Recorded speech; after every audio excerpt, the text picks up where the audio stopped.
In the last video, we have discussed about how a line basically exists in a plane, correct?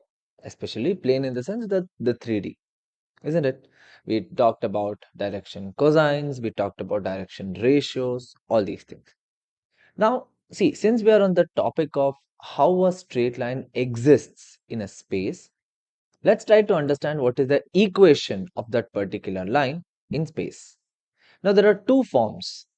Okay, now see, you know that any point in space can be represented in two ways. One is in vector form, that is ijk form, and one more is in the Cartesian coordinate system, x, y, z. Correct? Now, when we talk about equation of a line in space, we have two things. One is the vector form, one is the Cartesian form. Clear? First, we'll start with the vector form, then we'll go into the Cartesian form.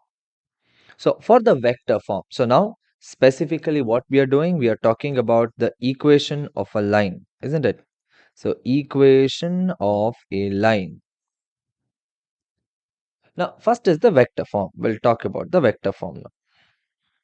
This is, we are talking about the vector form. Now for the vector form, what we do, we are going to first take the xyz axis. So assume x, y, and say this is x, say this is y, say this is z. XYZ axis. Alright.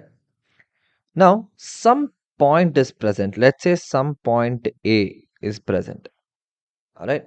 And there is some vector which is like going like this. Say this is vector B. Clear? Now, what we do, we take O to A. Sorry, my bad. So, we take O to A.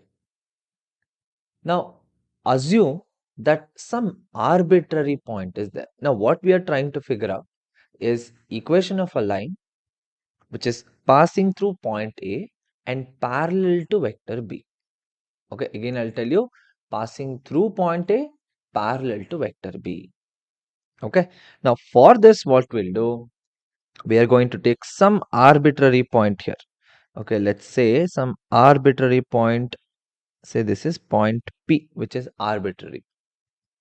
Now what we do, we are going to take AP, see like this. Now this is the equation of the line what we want, and this line is parallel to vector B. Now first what we do, OA, vector OA is equal to vector A. Okay.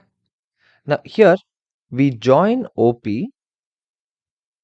Say OP is some arbitrary point, isn't it? Let's call it as vector R. Vector R is some arbitrary vector. Now the line, let's say this is L. Now L is what we need. Okay. Now for this what we'll do, we'll take the the addition law, the triangle of addition. So in this one, we know that OA plus AP is equal to OP, correct? So if you need AP, if you need AP vector, then what do? We write it as OP minus OA vector, isn't it? But we also know one more thing, very important. Since AP is parallel to vector B, so what we can write, since AP vector is parallel to vector B, we can write AP is equal to some lambda into vector B, where lambda is some real number, whatever it can be. Fair enough? So in this case, what's going to happen now? AP is OP minus OA. In the sense, lambda B is equal to, what is OP? R. R minus A. Correct? So what do we get? R is equal to vector A plus lambda into vector B. This is the equation of a line in vector form. Clear? R is equal to A plus lambda B. It's like saying y is equal to mx plus c types. Clear? Because m is the slope. Here lambda B is the line parallel having the same slope. Correct? And you had c C was the y-intercept or the point where the line crosses the y-axis, correct? Remember, intercept gives you the position. Here also, A is a point where the line is passing through that point, which gives the position.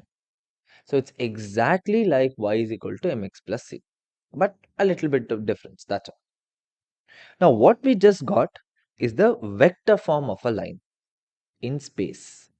Now, what if we want the same thing but in the Cartesian form?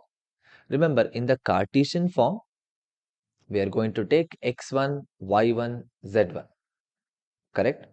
So what we'll do, we'll use the same r is equal to a plus lambda b, and with the help of that only we'll calculate what is the equation of the line in the Cartesian form.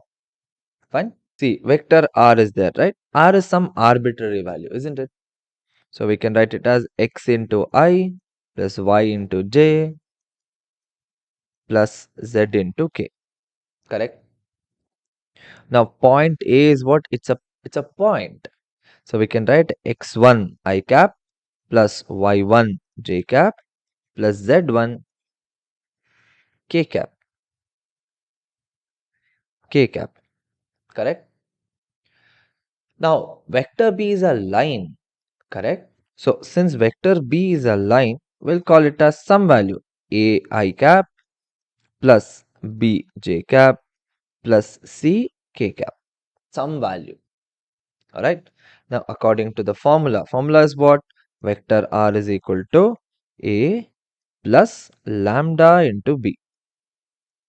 Let's substitute. Now, if you substitute, remember I components, j components, k components that you can equate, isn't it? We know that. We have learned this in vectors. That means x is equal to x1 plus lambda into a, correct? Y is equal to y1 plus lambda b, z is equal to z1 plus lambda c.